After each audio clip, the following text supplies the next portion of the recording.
Shanga karame mwana wanjye. uzi ibintu byambayeho. Ni ibiki se muhungu wanjye? Bwa mbere njya gushaka nashatse umugore dukundanye. Yego. Nshaka umugore wari mwiza cyane kandi wari ndakimwe mu mico no mu myifatire. Yego. Yari umugore ku isura ndetse no mu bikorwa byose yakoraga byari byiza, anyubaha, anampesha agaciro. Yego. Ariko twaje kugira ikibazo, tugira ikibazo kimwe gusa. Yego. Ni nacyo kibazo cya mbere twari duhuye nacyo. Ikibazo twahuye nacyo, twagize ikibazo cyo kubura akana. Mu myaka yose twabaye nta mwana twize tubyara. Noneho uko iminsi yagendaga ihita, naje gukeka ko ikibazo cy'uko yaba atabyara yaba gituruka ku mugore wanjye. Yego. Umugore twari tutarashwana, umugore twari tutaratukana, umugore wari utaransuzura n'umunsi n'umwe. Birangira mutaye njya gushaka undi.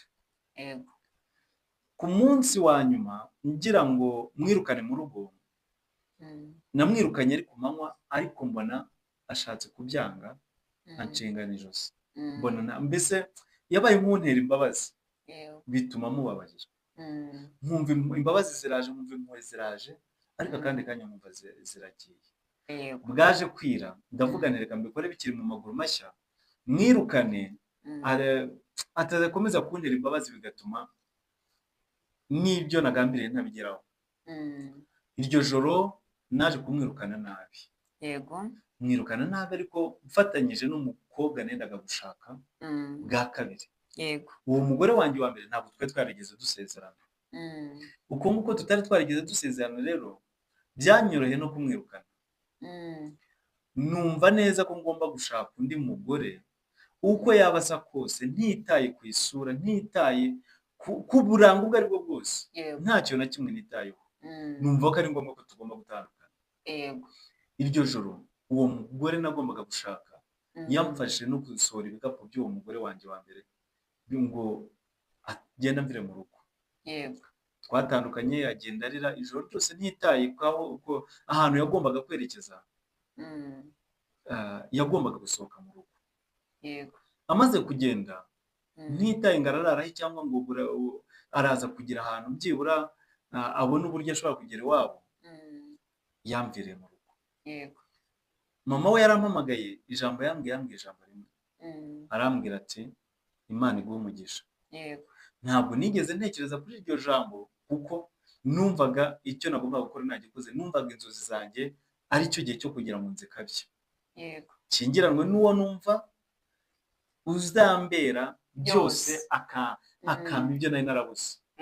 Icyo gihe ntabwo nari nyitaye ku isura y'umuntu ngiye kubana nawe, nari nitaye ku muntu dushobora kubana, byibura akabasha kuba yabyarira akana. Noneho rero ikintu cyakurikiyeho ni iki. Nahise nihuta byihuse njya gusezerana n'umugore wanjye wa kabiri. Uwo mugore wa kabiri ntabwo byadutwaye igihe pe, mu minsi mike yahise ambwira yuko atwite. Akimara kumbwira ko atwite, numvishe impamvu yo kunyibagiza umugore wa mbere nari mfite mwiza, wankundaga, wananyubahaga. Numva nta mpamvu yo kumuzirikana, kuko icyo nifuzaga mu buzima bwanjye cyari kibonetse. Akimara gutwita, yatangiye kubaho nk'umutware, atangira kubaho nk'umwamikazi. Jyewe mu rugo nabagamo nari narubatse, nari narafunze, nari narubatse rumvunnye, ntangira kurubamo nk'umucakara. Kuko ni jyewe wagombaga guteka, ni jyewe wagombaga gukora imirimo yose yo mu rugo, undi we akabaho mu buzima bwo kuruhuka, ndetse akabaho mu buzima bwo kwirebera televiziyo. Aho ngaho nta kindi kintu nabaga navuga, niyo nabaga namubwira amagambo we nakamubwira nti ibi n'ibi, yahitaga ambwira ati si umwana wawe ntwise se? Mbese wa mwana yari atwite, wari waramaze kubyizera ko ugatwita umwana wawe. Yego, wa mwana yari atwite yatangiye kumbera nk'igikangisho, atuma mbaho ubuzima bubi bwa kiboyi. Naragombaga kubaho nk'umutware mu rugo. Ariko ndavuga nti icyo nzi cyo nuko nyuma y'amezi 9 namara kubyara ibingibi bizarangira. Ariko ntabwo byarangiriye aho ngaho, uko iyo myitwarire uko yabaga imeze, yego ni nako yagendanaga no gusohora amafaranga, mbese wabonaga ari nk'imashini ry'amafaranga. konsoma Yego. yari ari gukonsoma cyangwa yari atwaye. Yego, kuko uburyo imikoreshereze y'amafaranga buri kimwe cyose ngira ngo nicyo yaryamaga akarota mu nzozi. Bwacyaga ambwira ngo ni inkimuye. Yego. Tuza kubyara wa mwana turamwishimira, ariko uko iminsi iza mukorana na baby shower, ibintu byose turabikora, mbese umwana amamiliyoni yadutwaye ntagira ingano, kuko yabagaho nk'umwana. Buri kintu cyose umwana yabaga ashatse cyabaga ari itegeko, cyangwa nk'umuzungu. Yego. Natangiye kubaho nk'umucakara, ntangira gutindahara, ahasiga ubukene buransura ndetse turanabana. Yego. Nyuma y'imyaka igera nko muri 3, umwana yatangiye kujya agaragaza imyitwarire idasanzwe. Akajya agaragaza imyitwarire idasanzwe ku buryo yari afite imyitwarire mibi. Umwana wifata nabi, wangiza, umwana w'imyaka 3 usanga itabi. Ni igiki cyatumaga se ibyo ngibyo bikora? Umwana yari distractive, yari afite imyitwarire mibi. Aho umwana umenagura ibintu, umwana udafite ubwitonzi habe namba, ku buryo n'abaturanyi bose babirebaga bakavuga ati sha, uyu mwana nta hantu muhuriye mu myitwarire pe. Ese nta burwayi yari arwaye? Ndimo ndacyakubwira inkuru. Bakavuga bati uyu mwana muratandukanye nk'aha ni Kigali, muratandukanye nk'aha na Kampala. Yego. Noneho ntibyarangiriye aho ngaho, nabitekerejeho cyane ndavuga nti uyu mwana ubundi reka ndebe uburyo nashaka amafaranga yo gukoresha DNA. Umwana agiye gukoresha DNA ku myaka 3, nza gusanga umwana atari uwanjye. Wabyitwaye mute? Natangiye kwicuza bikomeye, ku buryo natangiye no gutekereza kuba natandukana n'uwo mugore nari narashatse.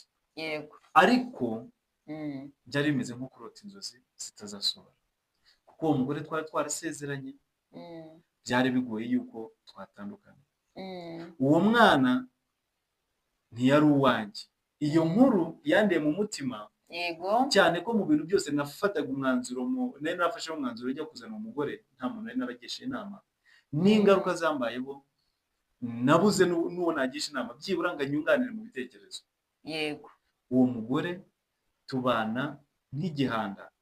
Ndangije ndicara ngambira kuba namusiga nkajya nkatorongera, nkagenda ku buryo najya kure sinzigera menya amakuru ye, kuko kumwirukana mu rugo ntabwo byari bigishobotse. Yego. Nyuma y'ibyo nakomeje kumva inkuru z'abamugore twatandukanye, nza kumva yuko yashakanye n'undi mugabo ndetse bagahita bajya mu mahanga. Nyuma y'uko bashakanye bakajya mu mahanga, naje no kumenya inkuru z'uko bafitanye abana 2. Ibyo bintu ndabyicuza cyane, kuba narahemukiye umugore wanjye wa mbere, kubura urubyaro atari we byaturutseho, ahubwo byari byaraturutse kuri jyewe.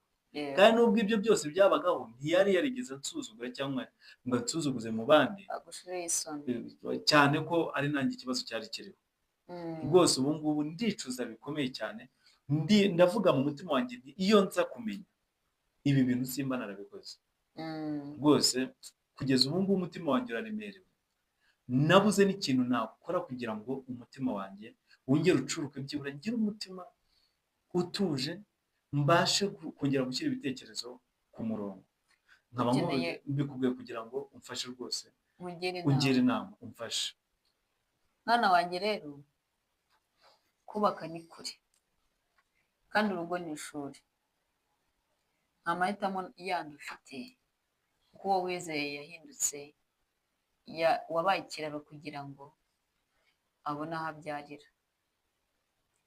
Rero mwana wanjye, hari icyo nagusaba. Ufite ubushobozi bwo kugarura ibyahise, ndetse n'ufite n'ubushobozi bwo kujya kugarura umugore wawe wa mbere, kuko amaze kwigira hanze agashaka undi mugabo bakabyarana. Rero uzashaka akanya uhamagara umugore wa mbere umusabe imbabazi ko wishe amarangamutima ye, ko musabe imbabazi se angarukire? Ntabwo azakugarukira, ahubwo bizatuma abohotse kandi nawe ubohotse, kuko ahari ntatuje kandi nawe uri ntutuje. Naramuhemukiye rega, waratuje. Mpamya yuko atuje kuko we nta kibazo afite. Nawe ntabwo ashobora gutuza kubera ko ateganya ko kuba ataragize kwihangana ngo ibibi byose umukorera byihanganire, nawe nta gutuza afite, ahubwo uzamusaba imbabazi, bizatuma aba atuje kandi nawe bizatuma uba utuje. Hanyuma uzirinde kuvuga ijambo rivuga ngo iyo menya, kuko nurivuga bizarangira wiyahuye, ahubwo wige kubaho nk'udafite ikintu na kimwe ashingiyeho, utangire ubuzima bushya. Okay, abantu mwese mudukurikiye turabasuhuje. Yego. Muri make iyi ni inkuru idashingiye ku muntu uwo ari we wese muri twebwe. Ni inkuru tubazaniye idashingiye ku muntu uwo ari we wese muri twebwe, ariko ishingiye ku wundi muntu utari hano. Yego. Yego. Dufite urubuga duhuriraho, umuntu yaratwandikiye atubwira ino nkuru ukuntu imeze, adusaba ko twamugira inama, ariko turavuga tuti ntabwo twabyihererana, turayibazanira kugira ngo namwe mudufashe uyu muntu tumugire inama.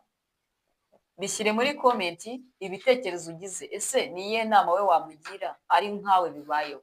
Ese urumva yakora iki nyuma y'ibibi byose byabaye mu buzima bwe? Ese yakiyakira cyangwa yakiyahura?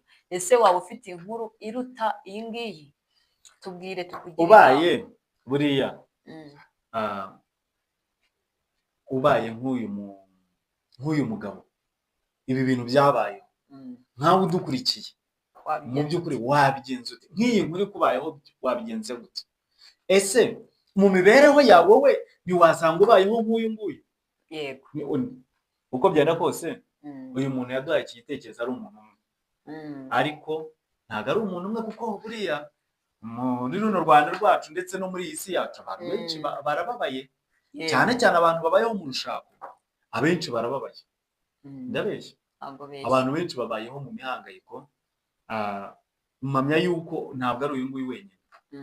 None se ubundi ubaye nkawe, ubaye uri nk'uriya mugore, ni nk'iyi feedback ubagira? Ngiye napfa nongera uriya mugore basohoye mu ijoro bakamwirukana, akagenda bakamuhereza iwabo nta kosa yakoze, azize kutabyara kandi mu by'ukuri abyara. Icya mbere nakora nababarira, umutima wanjye nawushyiramo kubabarira, kuko ntababariye napfa niyahuye. Burya iyo wababariye umuntu umutima urabuka. Nkawe ubaye uriya mugore, usibye ko abantu bakomera bagira umutima ukomeye, ubaye nk'uriya mugore, yego, koko wazongera gutekereza gushaka? Oya, ntabwo nakongera gushaka, biragoye. najya mbona n'umugabo nkiruka. Oya, aho ngaho urakabije. Oya, ntabwo ari ugukabije. Aho ngaho ushyizemo amakabyankuru, aho ngaho ushyizemo amakabyankuru, aho ngaho ushyizemo amakabyankuru wibeshye. Oya, ni amarangamutima akizemo. Oya, ubaye mbaye ndi nk'uriya mugabo, sha icyo nakora ntabwo nakivuga ubu ngubu, kuko icyo gihe ubu ngubu ndi muri mudu, ariko icyo gihe ntabwo naba ndi muri mudu, ntabwo naba mfite umutima w'ubumuntu. Yego. Rero abantu mudukurikira kandi mudukunda, muzajya muhora mwiteguye gukurikirana ibiganiro byacu, turabashimiye. Yego. Turifuza igitekerezo cyawe, andika muri komenti ugira inama uyu muntu. Yego. Yego. Inama wumva wamugira yandike muri komenti. Murakoze.